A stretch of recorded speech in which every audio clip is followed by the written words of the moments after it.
পাহাড়ে হচ্ছে ভারী বর্ষণ আর ক্রমশই ভয়ানক হচ্ছে তিস্তা, যার প্রভাব পড়ছে সিকিম, উত্তরবঙ্গ জুড়ে। প্রবল বৃষ্টির জেরে বিপর্যস্ত সিকিম। রুদ্ররূপী তিস্তার প্রকোপে হুড়মুড়িয়ে ধস নামল সিকিমের এনএইচপিসি তিস্তা স্টেজ 5 পাওয়ার হাউসের সামনে। ঘটনা ঘিরে বাড়ছে চাঞ্চল্য। রইল ভিডিও।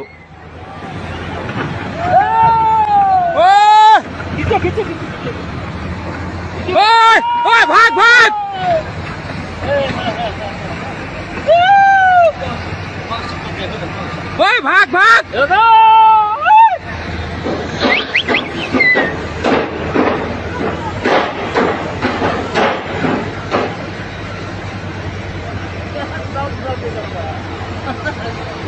अरे बाप रे बाप।